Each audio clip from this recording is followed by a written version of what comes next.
시청자 여러분 안녕하십니까? 헬로티비 뉴스 시작합니다.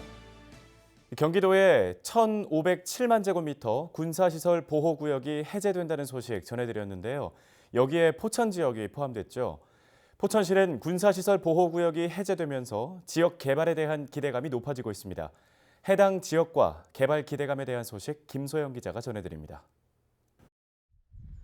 지난해 1월부터 논의된 포천 군사시설 보호구역 해제. 올해 93만 7천 제곱미터가 추가로 해제되면서 시 전체 면적 기준 군사시설 보호구역은 27.2%를 차지하게 됐습니다. 지난해에 비해 0.2%가 추가로 감소했습니다. 해제구역은 6사단 관할 지역인 영북면 자일리와 운천리, 무남리, 75사단 관할 지역인 내촌면 진목리, 내리, 마명리 인근입니다. 이번에 해제된 지역 중 국도 47호선을 끼고 있는 내촌면의 경우 그동안 군사시설 보호구역으로 국도 개발이 어려웠던 상황. 이번 군사시설 보호구역 해제로 국도 47호선 일대를 개발할 수 있는 여건이 마련됐습니다. 특히 영북면 일대는 주거 밀집 지역으로 주변 지역과의 균형 발전도 기대할 수 있게 됐습니다. 저희가 이제 두 지역, 올해 같은 경우 이제 두 지역 같은 경우는 영북 같은 경우는 주민들이 많이 밀집되어 있는 도시 지역이에요. 그러니까 기존부터 오랜 동안 주거 마을 취약지구 지역으로요. 그 부분이 이제 조금 묶여 있다는 게 이제 좀 불합리했었는데 그 부분이 해제가 되어가지고 일단은 포천시는 앞으로도 군과의 지속적인 협의를 통해 다른 지역도 군사시설 보호구역 해제를 추진해 지역 균형 개발에 속도를 내겠다는 계획입니다. 헬로티비 뉴스 김소영입니다. 경기도와 강원도를 흐르는 한탄강은 내륙에서는 보기 힘든 독특한 지형과 다양한 생물종이 가득해 그 가치가 높은 지역이죠. 내년에는 이 한탄강을 따라 걷는 주상절리길이 새로워질 것으로 보입니다. 김초롱 기자가 취재했습니다. 경기도 연천과 포천, 강원도 철원을 흐르는 한탄강. 한탄강 일대에는 포천 아트밸리와 비둘기당 폭포, 연천 제인폭포 등 지질명소 24곳이 있습니다. 내년이면 이렇게 구간별로 형성돼 있던 한탄강 지질명소가 하나로 이어집니다. 한탄강 전체 119km 구간 중 단절된 구간 43.5km를 연결해 거대한 생태 탐방로를 만드는 겁니다. 경기도와 강원도가 지난 2016년 상생협약을 체결한 뒤 추진 중인 사업으로 국비 등을 포함해 예산 규모만 500억 원입니다. 접경 지역을 대표하는 도보 여행길이 될 것입니다. 이를 통해 남북 분단의 특수성으로 낙후된 접경 지역의 지역 경제 발전에 크게 기여할 것을 기대하고 있습니다. 현재 연천 지역은 미연결 구간 9.8km 중 5.0km 구간 공사를 마쳤고 남은 4.8km 구간은 올해 안으로 공사가 끝날 계획입니다. 포천 지역은 미연결 구간 30.1km 중 10.6km 구간 공사를 마쳤고 철원 지역은 미연결 구간 3.6km 중 0.6km 구간 공사를 마쳤습니다. 하지만 예산 확보에 어려움이 있어 해당 사업은 오는 2021년 완료될 것으로 보입니다. 연천구는 한탄강 주상절리길 조성을 통한 지역 관광 활성화를 기대하고 있습니다. 한탄강을 따라서 역사와 문화, 생태, 지질 모든 내용들이 이 주상절리길에 포함되어 있기 때문에 그 스토리를 연계해서 주민들은 물론이고 관광객들한테 이 지역을 널리 알리고 관광 자원화하는 데 크게 쓰일 수 있을 것 같습니다. 유네스코는 오는 4월 한탄강 일대에 대한 세계 지질공원 인증 여부를 결정할 예정입니다. 헬로티비 뉴스 김초롱입니다. 7년간 임무를 마친 소방구조견 대다미의 은퇴식이 열렸습니다. 각종 재난 현장에서 맹활약했던 대다미는 이제 새로운 가족을 찾아 떠났는데요. 김태희 기자의 보도입니다. 늠름한 모습의 대다미. 올해로 구조 경력 7년째 베테랑 구조견입니다. 산속에서 길을 잃은 치매 노인을 구하는 등 그간 5명을 구조했고 총 228번의 구조 활동을 펼쳤습니다. 사람의 감정까지 읽는 영리한 구조견입니다. 구조견은 가서 막 짖습니다. 그런데 대다미는 약간 그런 교감이, 그런 감정을 좀 컨트롤할 수 있었던 게 할머니 보고서 일단 안정한 다음에 제가 근처에 오도록 저한테 신호를 줍니다. 좀 배려를 하지 않았나 저는 그렇게 생각합니다. 이제 대다미는 올해로 10살, 사람 나이로 치면 70살입니다. 인명구조 활동을 하기에는 힘이 들어 은퇴를 하게 됐습니다. 은퇴 후 새로운 보호자를 맞아 남은 견생을 보냅니다. 새 보호자는 은퇴한 군견을 입양해 5년간 키운 경험이 있습니다. 몇 달 전에 떠나보낸 제 은퇴 군견한테 약속을 했어요. 너를 계속 기리면서 너와 같은 아이들을 계속 돌보겠다고 약속을 했습니다. 임무를 성실히 마친 대다미. 이제 남은 시간을 보호자와 편안하고 즐겁게 보낼 수 있길 바랍니다. 경기줄TV 김태희입니다. 동두천시가 생활고 때문에 극단적인 선택을 하는 시민이 발생하지 않도록 아파트 내 위기 가구에 대한 일제 조사를 실시합니다. 이번 조사는 관내 아파트 관리사무소에 정보 제공 협조를 받아 관리비와 각종 공과금 체납 과정을 직접 방문하는 방식으로 이루어집니다. 시는 위기 가정을 발견할 경우 공공과 민간 복지 자원을 연계해 각종 지원을 제공할 계획인데요. 또 대상자들에 대한 지속적인 모니터링을 실시할 예정입니다. 경기도가 유해 물질이 포함될 우려가 있는 수입 식품에 대해 성분 검사를 실시합니다. 도는 20일부터 28일까지 성기능 개선제와 다이어트 의약품, 근육 강화제 등 건강기능식품과 참기름, 조개젓, 면류 등을 수거해 성분 검사를 실시한다고 밝혔습니다. 성분 검사 결과 식품에 사용할 수 없는 성분이 기준치를 초과할 경우 해당 제품을 전량 폐기하고 행정처분과 고발 조치할 방침입니다. 경기도는 수입 신고를 하지 않고 식품을 판매할 경우 10년 이하의 징역이나 1억 원 이하의 벌금에 처해진다며 주의를 당부했습니다. 경기도민의 절반 이상이 우리 사회는 공정하지 않다고 답했습니다. 경기연구원이 경기도민 1,200명을 대상으로 공정에 관한 설문조사를 한 결과 응답자의 76.3%가 우리 사회는 공정하지 않다고 응답했습니다. 공정한 기회가 부여되고 있는가라는 질문에도 71.3%는 그렇지 않다고 답했습니다. 또 응답자의 81.3%는 부자가 되기 위해서는 본인의 노력보다 부모의 재산이나 집안이 더 중요하다고 답변했습니다. 응답자들은 특히 불공정한 사회적 관행에 대해 매우 높은 수준의 울분을 표출했고 자신이 저소득층에 속한다고 생각할수록 울분 점수는 높았습니다.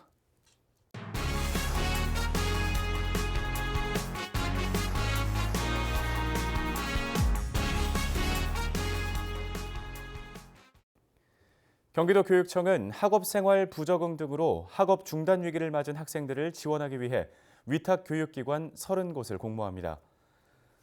공모 대상은 국공립교육기관과 직속기관, 치유기관, 청소년 한부모기관과 관련 비영리 민간기관 등입니다. 모집기간은 오는 22일까지이며 심사를 거쳐 최종 선정된 30곳은 오는 27일 도교육청 홈페이지에 공개될 예정입니다. 포천시는 2019년 전국 청소년 수련시설 종합평가에서 포천 청소년 교육문화센터와 포천 청소년 문화의 집 2개 기관이 최우수 등급을 받았다고 밝혔습니다. 포천 청소년 교육센터는 2017년에 이어 2회 연속 최우수 등급을 받았고 포천 청소년 문화의 집은 2017년 개관 이후 첫 평가에서 최우수 등급을 받았습니다. 청소년 수련시설 종합평가는 청소년 활동진흥법을 근거로 2년마다 여성가족부가 주최하고 한국청소년정책연구원이 주관해 전국 445개의 청소년 수련관, 청소년 문화의 집, 청소년 특화시설을 대상으로 진행했습니다. 포천시는 국토교통부 공모사업인 도시재생 뉴딜 사업을 위해 서울시 혁신자문단과 간담회를 가졌습니다. 서울시 혁신자문단은 서울과 타 지역 간의 양극화와 불균형 문제 해결을 위해 29개 기초자치단체와의 공존, 상생을 이끄는 기구입니다. 앞으로 포천시는 자문단을 통해 영북면과 이동면의 도시재생 사업을 위한 정책 탐방 추진과 이동면 백운계곡 활성화 사업 등과 같은 현안 사업을 진단하고 혁신 사례, 방안 등에 대해 자문을 받을 예정입니다. 양주시가 국립무형문화유산원과 무형유산 보전 활성화에 나섭니다. 두 기관은 이를 위해 업무 협약을 맺고 양주 지역 무형유산 발굴과 보전, 활성화 등에 협력하기로 했습니다. 양주시는 2020년 올해의 무형유산 도시로 선정돼 무형유산과 관련한 각종 사업을 추진할 계획인데요. 양주 지역에는 현재 국가 무형문화재인 양주 별산대 놀이와 양주 소놀이굿을 비롯해 경기도 무형문화재, 나전칠기장 등 5개의 지정문화재와 비지정 무형문화재, 양주 들노래 등이 보존되고 있습니다. 다음 소식입니다. 양주시가 올해 무형유산 도시로 선정됐습니다. 국립무형유산원과 업무 협약을 맺고 문화재 도시로의 도약을 준비하고 있는데요. 올해 계획을 들어봤습니다.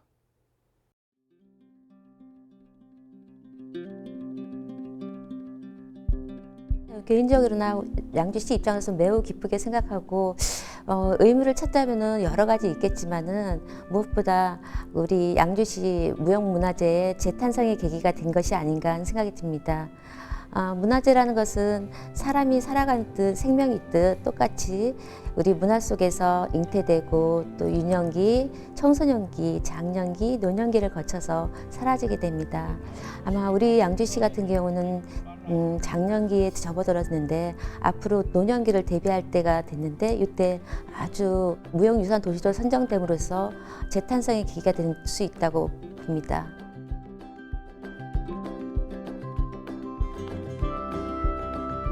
자랑스럽게도 우리는 국가무형문화재 2개와 하고 경기도 무형문화재 3개, 또 양주시 지정문화재 1개가 있습니다.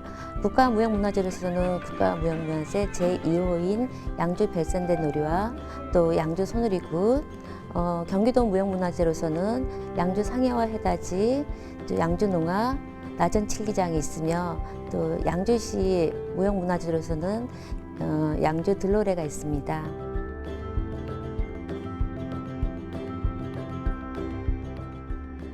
일단 첫 번째 목적으로는 어디나 마찬가지겠지만은 업무 협약을 통해서 우리 우호적인 체계하에 지역 무형유산 보호에 이바지함이 큰 목적이 있습니다.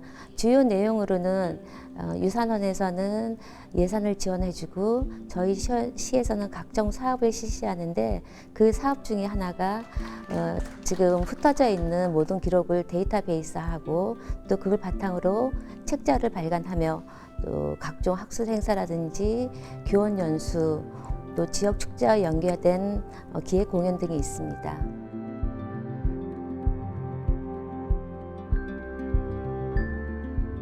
지금 우리 생활 속에서 선조들의 삶을 볼 수 있고 또 살아 숨쉬는 진행형인 역사라고 봅니다.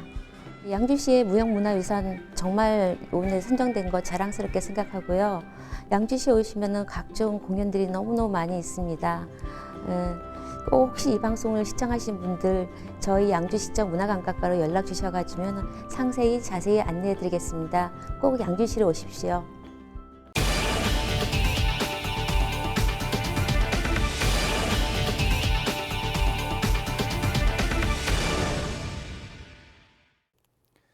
연천에는 제인폭포와 주상절리 등 아름다운 관광지가 가득한데요. 연천 평화누리길을 지나는 분이라면 한 번쯤 들러볼 만한 독특한 관광지도 있습니다. 방치된 터널 안에 거꾸로 자라는 고드름, 역고드름이 가득 생긴 이색 관광지를 김초롱 기자가 취재했습니다. 연천 고대산에 있는 한 폐터널입니다. 터널 안에는 작은 얼음 왕국이 펼쳐져 있습니다. 폭 10m, 길이 100m 규모의 터널 바닥 앞쪽은 하얀 얼음의 무대가 됐습니다. 높이가 제각기 다른 길쭉한 얼음들은 다닥다닥 붙어 서서 독특한 풍경을 선사합니다. 수줍은 듯 모습을 드러낸 작고 동그란 얼음 기둥도 눈에 띕니다. 모두 자연 생성된 역고드름입니다. 역고드름 생성의 신비는 폐터널의 역사에서 찾을 수 있습니다. 일제강점기 시절 경원선 공사가 진행되다가 일본이 패망하면서 터널은 그대로 방치됐습니다. 이후 북한군이 터널을 탄약 창고로 사용했는데 미군의 폭격으로 터널 위쪽에 균열이 생겼습니다. 그렇게 생긴 틈 사이로 흐른 물이 바닥 위 얼음에 떨어져 얼면서 위로 자라는 역고드름이 생기는 겁니다. 산속에 감춰져 있던 역고드름의 존재는 지난 2005년 주민들의 제보로 알려졌습니다. 연천군은 지난 2011년 역고드름 폐터널을 지역 관광지로 만들기 위한 계획에 착수했고 2012년 예산 9천만 원을 들여 관람 데크를 설치하는 등 터널 일대를 정비했습니다. 각종 관광 박람회 때도 주기적으로 지금 홍보를 계속하고 있고요. 주기적으로 매년 예산을 좀 편성을 해가지고 평화놀이길과 연계를 해서 그 일대를 매년 조금씩 정비를 할 계획을 좀 가지고 있습니다. 역고드름은 12월 중순부터 자라며 이듬해 3월까지 볼 수 있습니다. 헬로티비 뉴스 김초롱입니다. 경기도가 남북 관계의 실타래를 풀고 한반도에 평화의 길을 내기 위한 평화협력 정책을 추진한다고 밝혔습니다. 개성관광 재개와 개풍 양묘장 조성 사업 등 다양한 대북교류 사업들이 추진될 전망입니다. 최창순 기자입니다. 이화영 경기도 평화부지사가 기자회견을 열고 올해 평화협력 정책 추진 방향을 발표했습니다. 이 부지사는 얼어붙은 남북 관계에 굴하지 않고 경기도만의 색깔이 담긴 평화협력 정책을 꾸준히 추진하겠다는 뜻을 밝혔습니다.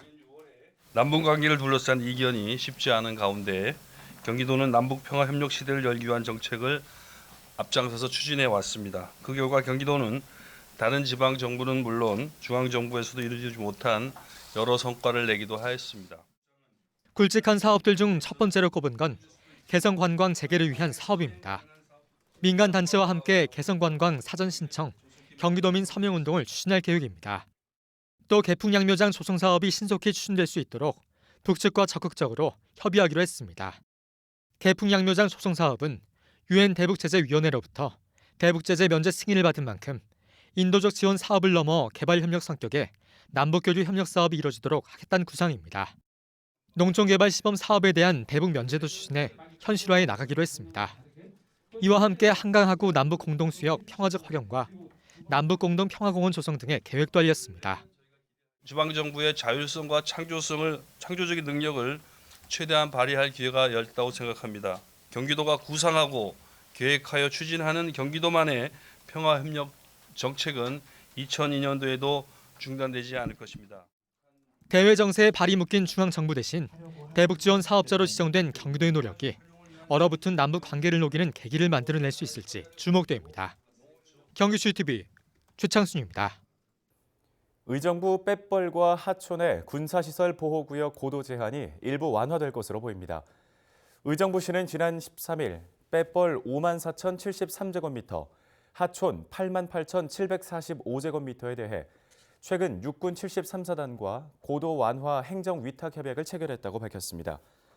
이 두 곳은 지금까지 4.5에서 8m로 고도가 제한돼 있어 그 이상 높이의 건물을 지으려면 군부대의 동의를 받아야 했지만 앞으로는 군부대 동의 없이도 16m, 약 3층 높이까지 건물을 지을 수 있게 됐습니다.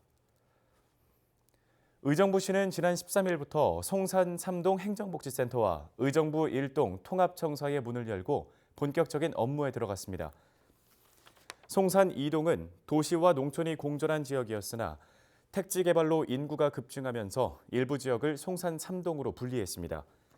의정부 1동은 의정부 3동과 합쳐졌으며 통합청사는 의정부 1동 주민센터에 마련됐습니다. 경기도가 운영하고 있는 수술실 CCTV 설치가 안정화되고 있는 것으로 조사됐습니다. 지난 2018년 10월부터 설치된 경기도 의료원 산하 6개 병원 수술실 CCTV의 촬영 동의율은 67%로 대다수의 환자들이 수술실 CCTV 설치를 원하고 있는 것으로 나타났습니다. 진료 과목별로는 외과와 산부인과, 이비인후과가 72%로 가장 높게 나왔고 정형외과와 치과가 66%로 그 뒤를 이었습니다. 경기도는 올해 병원급 민간 의료기관 10여 곳을 선정해 수술실 CCTV 설치비 3천만 원을 각각 지원하기로 했습니다. 1월에 자동차세를 연납할 경우 일시 납부한 연세액의 10%를 세액공제 받을 수 있습니다. 양주시는 1월 연납 자동차세로 기존에 납부해오던 차량과 지난해 미리 신규 신청한 차량 등 3만 5천여 건에 자동차세 62억여 원을 부과 고지하고 이같이 밝혔습니다. 납부는 오는 31일까지 연납 고지서를 받아 양주시청과 읍면동 행정복지센터, 금융기관, 인터넷, 스마트폰 앱 등을 통해 납부하시면 됩니다. 헬로티비 뉴스는 언제나 지역 주민 여러분 곁에 있겠습니다. 시청해주신 여러분 고맙습니다.